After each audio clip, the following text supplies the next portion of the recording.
গাজাকে মৃত্যুপুরী বানিয়ে এবার উত্তর সীমান্তে লেবাননের দিকে নজর দিয়েছে ইসরায়েল। যদিও গাজা যুদ্ধের শুরু থেকে ইসরায়েল ও লেবানন ভিত্তিক সশস্ত্র গোষ্ঠী হিজবুল্লাহ জড়িয়ে আছে সংঘর্ষে, তবে এবার হয়তো সরাসরি যুদ্ধের দিকে এগোচ্ছে তারা। এখন জন্ম সনদ দিয়ে খোলো বিকাশ স্টুডেন্ট অ্যাকাউন্ট। নিজের বিকাশ নিজে কর। গাজায় ইসরায়েলের আক্রমণ এবং বর্বরতাকে শুরু থেকে প্রবল ক্ষোভের সাথে দেখছে লেবাননে বসবাসরত ফিলিস্তিনিরা। তাদের বিশ্বাস, ইসরায়েল যদি হিজবুল্লাহর বিরুদ্ধে সর্বাত্মক যুদ্ধ চালায় তবে তারাও একই পরিণতির মুখোমুখি হবেন। কিন্তু পরিণতি যাই হোক, ইসরায়েলের বিরুদ্ধে যুদ্ধের জন্য তারাও প্রস্তুত রয়েছে। বৈরুতের শাতিলা ফিলিস্তিনি শরণার্থী শিবিরে প্রতিরোধ আন্দোলনের সাথে জড়িত অনেকেই আল জাজিরাকে জানিয়েছে, সাম্প্রতিক উত্তেজনা এবং যুদ্ধের খবরে তারা মোটেও ভীত নন।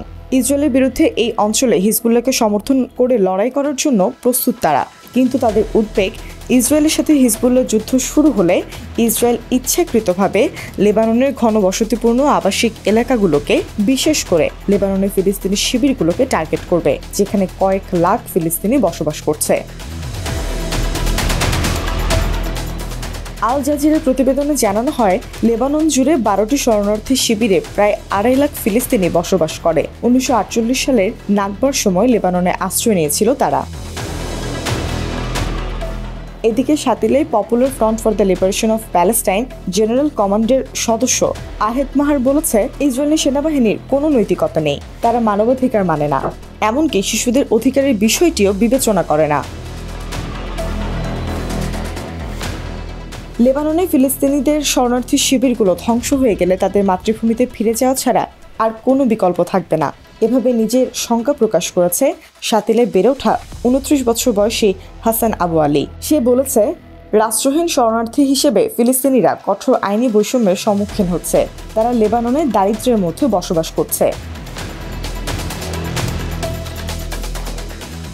আবু আলী আরও বলে, এই অবস্থায় যুদ্ধ শুরু হলে আমার ফিলিস্তিন অথবা ইউরোপে যাওয়া ছাড়া পথ থাকবে না। কিন্তু ইউরোপে যেতে হলে একজন চোরা কারবারিকে $10,000 থেকে $12,000 দিতে হয়, যা আমার পক্ষে অসম্ভব।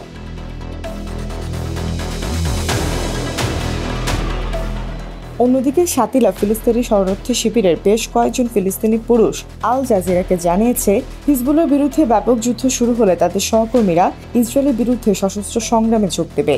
সেখানে থাকা একজন ব্যক্তি বলেছে, প্রথমত লেবাননের সমস্ত শিবিরে প্রচুর প্রতিরোধ যোদ্ধা রয়েছে। দ্বিতীয়ত, যদি একটা বড় যুদ্ধ শুরু হয় তাহলে আমরা ভয় পাই না। আমাদের হাজার হাজার যোদ্ধা আছে যারা ফিলিস্তিনকে মুক্ত করার জন্য শহীদ হতেও প্রস্তুত। তবে হুমকি দিলেও হিজবুল্লাহর শক্তি ও অস্ত্রের বিবেচনায় ইসরায়েল লেবাননের বিরুদ্ধে বৃহত্তর যুদ্ধ শুরু করবে না বলে মনে করছে বিশেষজ্ঞরা। তাদের মতে হিজবুল্লাহর অস্ত্রাগারে বিপুল পরিমাণ অস্ত্র, ইরান নির্মিত ক্ষেপণাস্ত্র এবং অত্যাধুনিক ড্রোন আছে, যা 7-5 না ভেবে ইসরায়েলকে বড় কোনো যুদ্ধে জড়াতে বিরত রাখছে। কিন্তু বিশেষজ্ঞরা বলছে, ইসরায়েলের প্রধানমন্ত্রী বেনিয়ামিন নেতানিয়াহু এখনও তার উগ্র ডানপন্থী জোটের অংশীদারদের খুশি করতে এবং ক্ষমতা বজায় রাখতে লেবাননের বিরুদ্ধে যুদ্ধ শুরু করতে পারে, এরকম শঙ্কাও উড়িয়ে দেওয়ার মতো নয়।